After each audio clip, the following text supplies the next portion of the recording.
bom dia, boa tarde ou boa noite. Seja bem-vindo e bem-vinda a mais um episódio do podcast Gente Latina.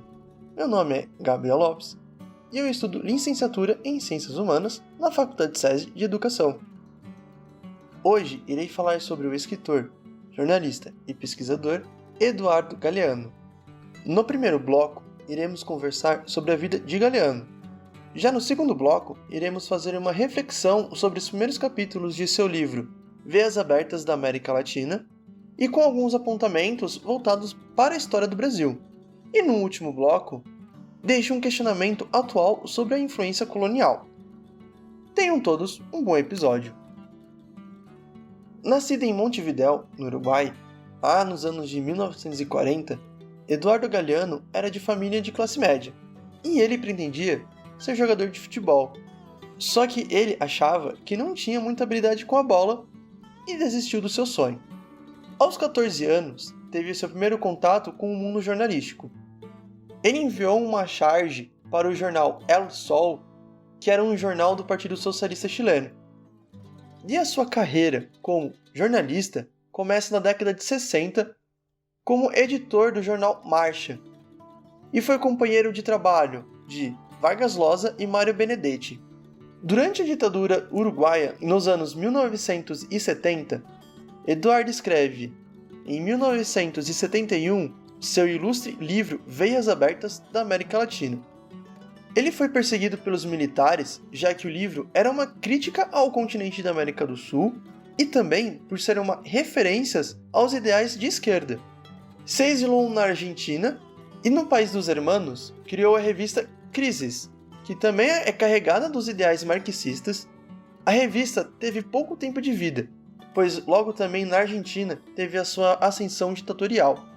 Portanto, Galeano teve que fugir novamente, mas dessa vez foi para Barcelona. Ele fica na cidade espanhola até os anos de 1985. Em seu último ano de exílio, escreveu outro grande título, a trilogia Memória de Fogo. De volta para o Uruguai, abre o seu jornal Brecha Editorial, com Mário Benedetti. O objetivo deste jornal era dar voz às pessoas que eram consideradas ninguém, assim dizia Galeano. Outro livro que ganhou notoriedade é o livro Mulheres, e ele escreve com a ajuda de sua esposa Helena Villagra, e ele retrata em seu livro a violência contra a mulher e o feminicídio. E para finalizar essa biografia, Galeano ganhou vários prêmios, como Casa das Américas, American Book Award, Stig Dagerman, Alba de Letras, Medalha de Ouro do Círculo de Belas Artes de Madrid, Ordem Simão Rodrigues, e este prêmio foi dado em mãos pelo Nicolás Maduro, e por fim, o prêmio Manuel Vázquez Montalbán, na categoria de jornalismo esportivo. Ele foi um dos grandes pensadores sobre o que chamamos hoje de decolonialismo. Caso você não conheça esse termo, decolonialismo é uma forma de estudo utilizando a visão de quem foi colonizado, ou seja, das pessoas que estavam aqui antes da invasão europeia. Seus livros e textos sempre foram chocantes e revelando de forma amarga os acontecimentos. A sua escrita ela é poética, que faz você sentir, pensar e refletir tudo isso ao mesmo tempo. E Galeano faleceu no ano de 2015 e ainda continua e continuará nas discussões sobre como foi a colonização europeia aqui em nosso continente. No episódio 0, introdução do podcast, falei de forma rápida sobre como ocorreu a colonização do nosso país e como isso influencia nossas vidas até hoje. Então, caso você não tenha conseguido ouvir, convido-o para ouvir o episódio.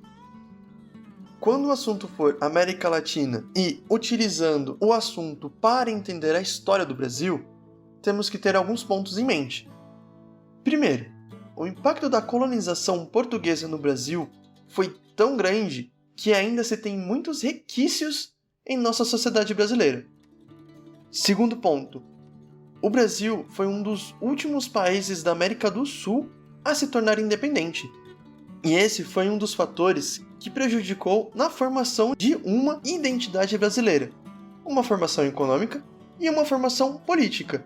Terceiro ponto, quando o Brasil ainda era colônia, Os países Argentina, Uruguai, Venezuela, Bolívia e Peru já eram independentes, e eles brigavam contra uma nova dominação. E essa nova potência que estava surgindo era os Estados Unidos. E o último ponto é que essa lentidão no processo da independência brasileira faz com que os países vizinhos que passaram por processos idênticos da grande exploração se afastassem do Brasil, e não considerando a gente como um país latino, e nem mesmo a gente se considerando um país latino. E aqui existe um problema de extrema importância. Essa demora de se tornar independente reflete no que eu falei no segundo ponto. Nós não tínhamos uma identidade própria. Só para vocês terem uma noção de como ainda existe um reflexo desse processo, é que ainda existe muitos brasileiros que não se sentem latinos. E agora, com a facilidade de acesso à cultura de outros países, fica mais difícil ainda de se sentir pertencente à América Latina. E para piorar essa situação, o Brasil ele prefere se aproximar dos Estados Unidos, achando que eles são os verdadeiros patriotas e salvadores do nosso continente. Mas mal sabem que os americanos vêm para dominar e explorar as nossas terras. Agora, com esses pontos em mente, o Galeano ele não vai questionar se o Brasil é ou não latino. Para ele, fomos colonizados da mesma forma, sem piedade. Os espanhóis e portugueses mataram e destruíram o povo originário, exploraram a terra até não ter mais nada. Uma das coisas que mais me choca é quando ele relata sobre a exploração do ouro e prata. Esses minérios eram considerados mais importantes que uma vida humana. Quando os espanhóis chegam e eles começam a ter relação com os povos originários e perceberam que eles tinham uma abundância de ouro e prata, a ganância tomou conta. E para obter essas preciosidades, o que eles faziam? Trocas com os bens considerados inúteis pelo ouro e prata. Vale destacar que o povo europeu se auto-intitulavam o povo civilizado e superior. Então, dominar esse povo era uma forma de conquistar tudo o que queriam. E essa ideia de serem superiores era uma das justificativas de dizimar e escravizar. Além da dominação do espaço e do corpo, Galeano denuncia também a dominação religiosa. Além da dominação do espaço e corporal, Galeano denuncia também as igrejas. A Igreja Católica, ela sempre esteve ao lado das monarquias, e eles não estavam muito preocupados com o que estava ocorrendo por aqui, porque eles queriam também terra e poder. A igreja, ela escravizou, matou e torturou o povo originário. O povo originário era considerado hereges, que não tinham alma, que eram selvagens de espírito, e eles precisavam ter o aprendizado do cristianismo para conseguirem salvarem as suas almas e irem para o céu, e tornarem seres civilizados.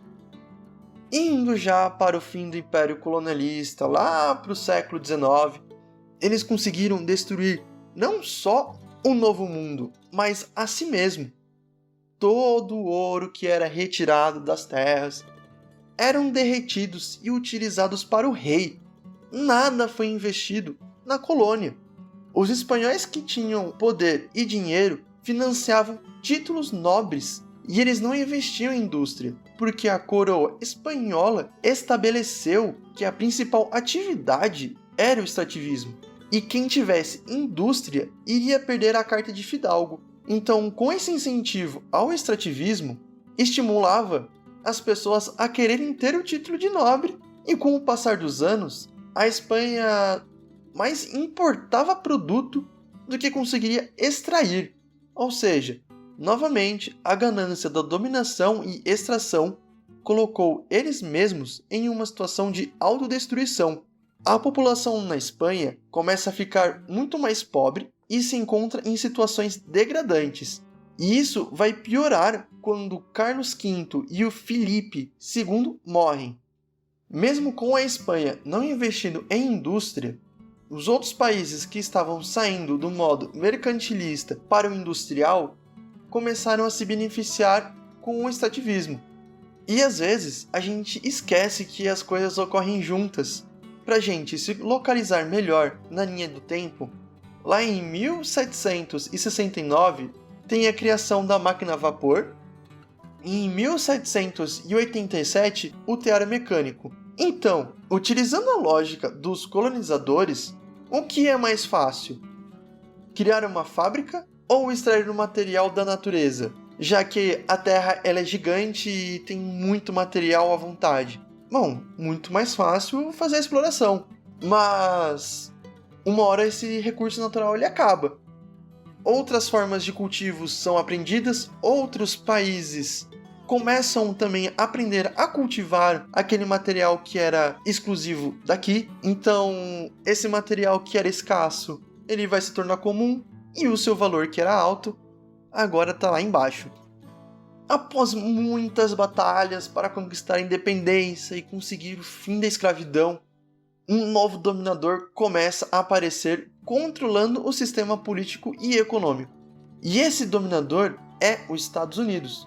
Depois da Segunda Guerra Mundial, ele chega com muita força, com uma dominação cultural enorme. Ele apoia e financia ditaduras. Investem no famoso Canal do Panamá, uma das maiores construções de engenharia na época. Na Colômbia, invade com o pretexto de acabar com o narcotráfico. Em Cuba, cria o bloqueio comercial. Em outros países, os americanos montam fábricas que exploram o povo por conta de uma produção barata. E eles vão inserindo aos poucos aquele famoso termo American Way of Life, o estilo de vida americano. Enfim, tudo isso acaba sendo refletido atualmente. Vejamos o Brasil. O principal meio econômico é o agronegócio. No Chile, qual a principal atividade econômica? A extração de minério. No Peru, extração de recursos naturais. Argentina, agricultura e pecuária. Essa influência da colonização, ela é presente. E, infelizmente, não conseguimos sair e estamos acorrentados a isso. Bom, e estamos chegando ao fim deste episódio. Espero que vocês tenham gostado da conversa sobre a vida e a reflexão que o Eduardo Galeano nos traz sobre a colonização. Se você se interessou pelo Galeano e quer comprar os livros, irei deixar os links aqui na descrição desse episódio. E lembrando, se você está ouvindo esse podcast pelo YouTube ou TikTok, deixe uma curtida e comente caso tenha alguma dúvida ou gostaria de abrir alguma discussão para debate. Já para as outras plataformas, seguem o canal e compartilhem. Já para todas as plataformas, segue e compartilhem. E se você gostaria de indicar alguma pessoa, banda, artista, qualquer pessoa que influenciou a América Latina, comentem no vídeo. E fechando, deixo uma crítica e uma pergunta. Até quando vamos ignorar toda essa exploração? Nesse mês de setembro ocorreram os 200 anos de independência do Brasil. E ainda existe muitas, mas muitas pessoas que pensam como o colonizador.